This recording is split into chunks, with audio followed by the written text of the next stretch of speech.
I wanna be better.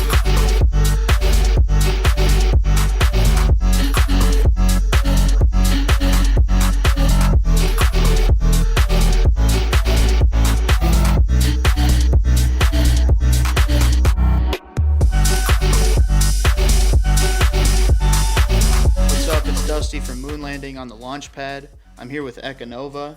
What's up, dude? He's about to head on tour for the Discovery Tour. Tell us a little bit about yourself, what the tour's about.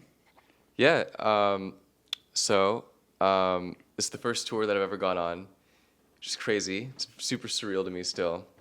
There's only been one stop so far. We have the next one on the 5th of August in Tucson, and the next one after that on the 6th, Pitchton Festival.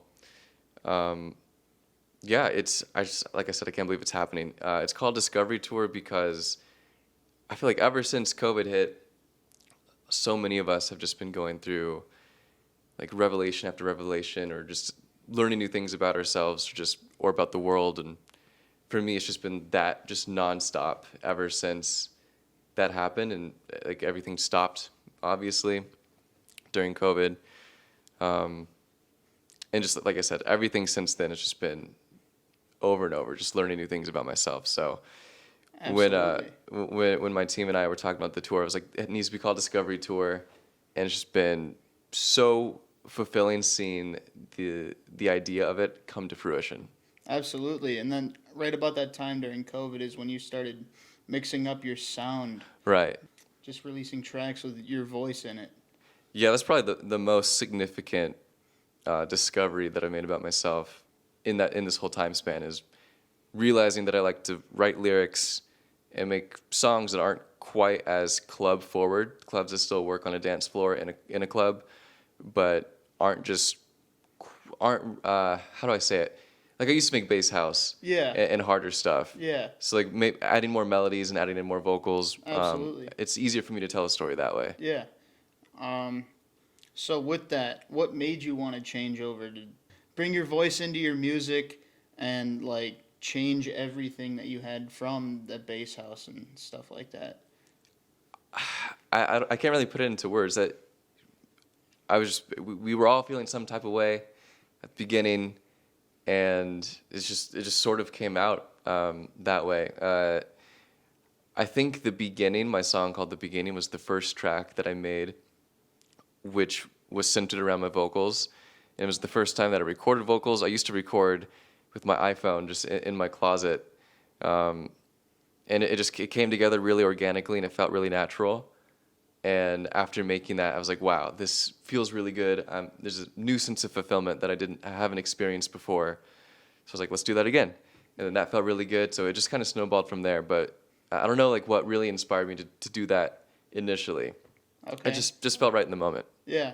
And then with the Discovery Tour, I believe you said you were going to be creating a track as the tour progresses. Yes. Yeah, I'm really excited about that. What's like your basis behind it? Like each stop you said you were going to test it out and like see how the crowd feels about it? Yeah, exactly. So the stop in Salt Lake earlier this month, I started writing lyrics for it because there's like nothing yet. So I wanted it to be authentic, and the first stop, like there's nothing written whatsoever. I just wanted to write it completely on the tour. And I went to a restaurant. I was going to write some lyrics while I was eating dinner, and there was really loud music in the restaurant, and I could not focus, and it was a Thai spot, so the music was in a different language, and that made it even more distracting. So I barely got anything done, and I was kind of bummed and sort of upset with myself. I got back to the hotel room, like, I really wish that I had some more written. And I was getting ready for the show and took a shower. And in the middle of my shower, a melody popped into my head.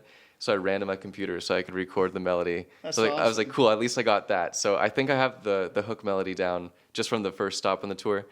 But yeah, like you said, I'll be documenting the creation of the song on each stop. And once there's a playable version of the track, I don't know when that'll be, but once I have a playable version, I'll be testing it out live so I can get some feedback, just kind of noticing how people are reacting to it, and then I'll be polishing it up. So by the end of the tour, I'll have a finished song that I can release for everyone. That's awesome. With that, are you taking any inspiration from like the cities you go to, or Ooh, maybe I should. I haven't really thought about. I mean, like there's you could bring in like Chicago house into stuff like that, Oh my or gosh, that's so like cool. you could bring in the different sounds of each part of the tour stop. You know, I'm glad you said that. I'm gonna try to implement that. That would be really cool and make it um, an even more fully realized song. I think just to incorporate culture from each of the cities. If there's a way to inject that, yeah, I really like that. And with that, is there any city you're really looking forward to, or is there like a stop you've wanted to go to? The ones I'm most excited for are still unannounced. But in terms of the ones that are announced, hands down, just the first one that comes to mind is the stop in Tempe. I'm obviously from Arizona. I went to school at ASU, Tempe campus. So Mill Ave has a special place in my heart. It's where I learned how to DJ in terms of live, like on the fly experience. I got a lot of experience on Mill Ave and at Shady Park when Shady Park was still a thing. R.I.P. R.I.P. Yeah, so that's going to be a really special show. There's going to be a lot of friends there, a lot of familiar faces who have supported me all these years, and that'll just feel like a really like a full circle moment, I think. And that's on the 19th of August. Sweet. I'm excited for that one. Yeah, you and me both. So, how would you describe to the people who haven't listened to your music, like what your sound is, what you're trying to project to them? Yeah, I think that my music has a certain quality to it. I think my vocals are processed and recorded in a unique way where you can tell my voice apart from other tracks. And I also have this signature synth sound that I like to use, kind of airy and whooshy. A lot of people kind of say it's like sounds like a airy flute sort of sound. So I like using that a lot, and I like incorporating feelings of nostalgia, but also mixed into more of a sort of futuristic. How to describe it? I like having nostalgic sounds or elements, but mixing it so it sounds really clean and precise, and really very intentional. Okay. So I like combining different elements like that. Yeah. Okay. Somewhat like a more bassy electro house. Wait, In a more bass sounding electro house. I try to stay away from getting too bassy or too heavy. Like when I think electro house, I think sort of like 2012, 2013. That's when I got into EDM. So I'm thinking like that style of electro house. And that was really fun, and I really like that music. But I try to make stuff that's a bit more melodic, but still has elements of electro house Yeah. in it. Yeah, like it combines maybe future house, tech house, electro house, just plain and simple house. I like to focus a lot on groove. Absolutely. You can obviously tell from listening to you over time, like your transition like from when you released Medicine to like nowadays, you can you can read the progression between all of those four different genres. Yeah, I listened to Medicine the other day.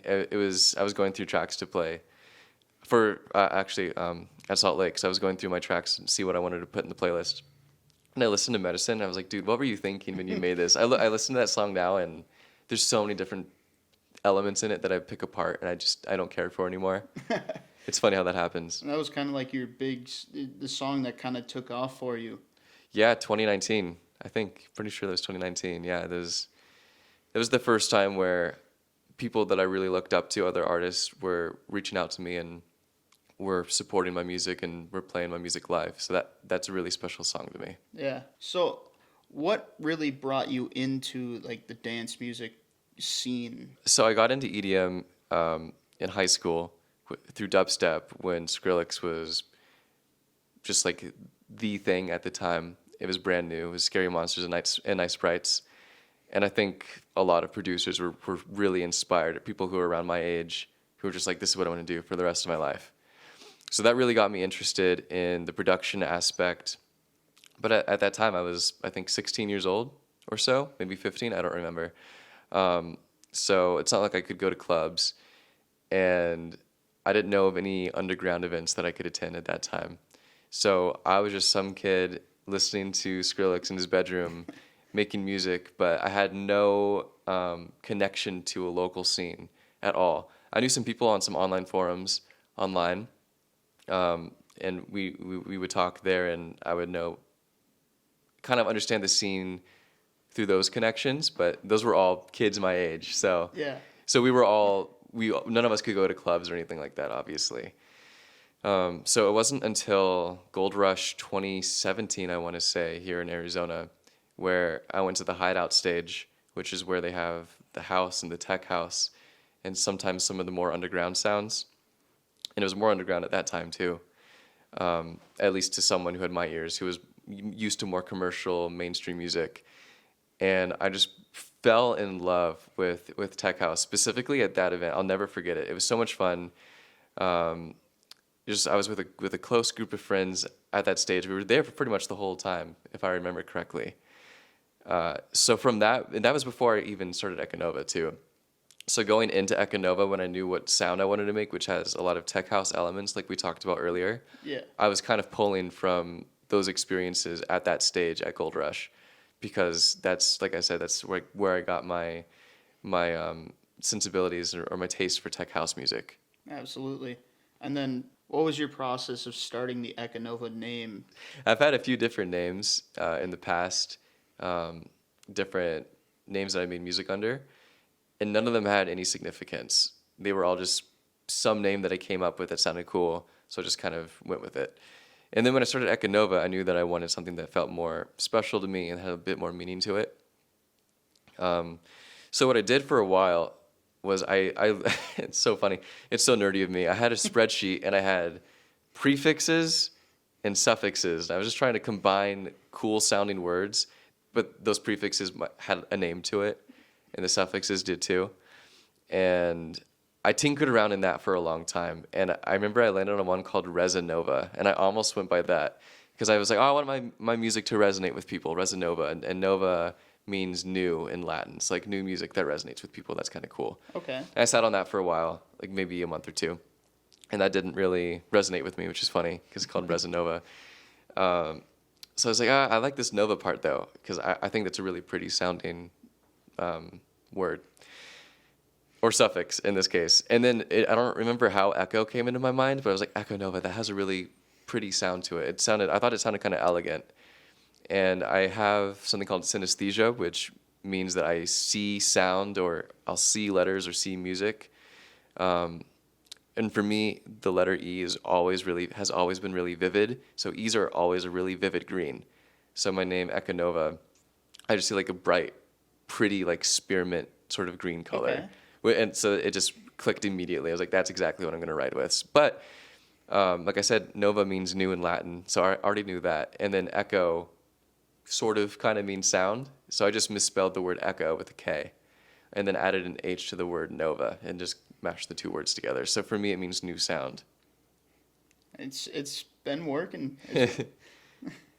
So, like, with your music, what has been your favorite release that you've had? That's a good question. I don't really know. I've never asked myself that. Maybe the beginning, because that really springboarded this new style, and really like it's just like the floodgates. It's just like so much inspiration when I wrote that song, and then like 3 or 4 tracks immediately came after I wrote that one. It was just like really rapid fire. So that one it's just like a really powerful song. Like when I remember writing it, I was like, wow, that was really special. But in terms of just my favorite song, man, it's hard to say, because I have different tracks for different purposes, because I've made different styles. Like there's tracks that work really well in a club. There's tracks that work really poorly in a club but work really well, just like when you're driving in the car. So it's kind of hard to answer. I think I'll go with the beginning because it's special to me, but it's hard. It's really hard to pick one. Okay. What about you? I would have to say Hit the Gas is my favorite. I had a feeling you'd say that, yeah. It's just like the high tempo bass house, just like it makes you want to start dancing, and it's the club feely song. Yeah. Yeah, I know I've said a few times during the interview that I've been making stuff that's more melodic and vocal driven lately, but That being said, I have been experimenting with a new version of those older club sounds. So later this year, I do have some stuff that might scratch that itch for like that more like bass house sort of sound. Well, the one off there was shoot, I'm blanking on the name of it. Sycamore off of your latest Sycamore. album. That one scratched the itch a little bit for me. I've been waiting for that one since you released that, or like you teased it on the La Confriere. Oh, yeah. Is that how you pronounce that? Dude, I don't know. I'm so It's bad at French. pronunciations. I know. I think it's French, but I heard that, and I just couldn't stop repeating that little section of that for at least a week. I had that on repeat. That is so flattering. That's really cool that you liked it that much. So you would go back to that time, to the timestamp. Yeah, I really like Sycamore a lot. That's one of my favorites. So maybe that's a close second to the beginning. Yeah, it has that. It's the melodic feel, but it's got it's like stabby synths going through it, and it's the same itch that Hit the Gas is trying to portray in my head. Yeah, that track, I don't even remember making it like at all. Like that was one of those tracks where it's just a blur, just flies by, and there's no recollection afterward. Yeah, it's one of my favorites. It's top 3 in my favorite list of your tracks. I'm flattered. If it's not on your tour list already, is there a festival or place you would love to play in the near future? In the near future. Because I know you've already played EDC, and that's kind of like one of the biggest festivals. Is there like another festival you'd want to play? You know, right now, Shambhala is going on, and I've never really considered myself playing it, but after seeing videos over the last couple days, it looks like such a cool festival and so unique. Middle of nature. Yeah, exactly. So maybe that one, yeah. And then, of course, for more long-term bucket list, Tomorrowland. I feel like that's in everyone's. Oh, absolutely. But Tomorrowland looks so cool. I was watching the stream earlier this month. Yeah, that's another big festival. That's one of like the OGs of. Yeah. At least it's in Europe, right? Yeah, in Boom, Belgium. Yeah, but that's like one of the OG festivals of like one everybody talks about that they want to go to. Yeah. It's like that EDC, the Gorge. Everybody talks about these places. Those were all. I feel like because they were live streamed. Like when I want to say like 14 years old, I had just gotten out of my dubstep phase and more into the house phase, and I was watching the Tomorrowland live stream, and I was like so hooked on it. I thought it was so cool. Every year since I was 14, I've been watching the stream. It's one of the coolest ones. It's got to be hands down for me on the bucket list. Yeah, it's so unique. They got like all these like the stages are just so like built up. It's Yeah. They want it to be like a utopia. I think EDC does a really good job of that too. It's like really ornate. It's like the so super detailed stage design. Yeah, absolutely. With the tour approaching, like your hometown and stuff like that, what are your thoughts going through your head as more and more dates get closer to happening? For the ones that are local, the things going through my head is don't mess up, because these are a lot of the people who will be at this show that I was talking about earlier, the one in Tempe at Dark Star, are people who aren't in the EDM scene, people who are close friends of mine who just don't really listen to EDM, but they're going to come out and support. They haven't been to a show of mine since like 2018. So they hear about these things that I'm working on and what I'm up to, but they don't really know what it means. So I want them to have a really great idea of what like a proper house show looks like. So I don't want to mess up. That's what's going through my head. But just in general, it's just so cool. It's still so surreal. Like I said at the beginning of the interview, it's just so surreal to me. So I'm thinking about that a lot. I'm counting my blessings a lot because it's just amazing. And then probably the next thing I'm thinking about is writing the song for Discovery, or writing the Discovery song, because that's a challenge. I mean, it's hard to write a song to begin with, but on the road, like explicitly writing it on the road between stops. So I have a lot of ideas percolating for that, But I really want to reserve actively working on it for when I'm on the road or when I'm like, in a hotel room or something like that. That's probably what's going through my head. Get the juices flowing for that song. Yeah. That you're like post playing an actual show. Like, I'm excited for that song. It's gonna be the most like I haven't heard of an artist doing that in quite some time, or if they have ever done it. Just creating the music on the road while they're. It's more.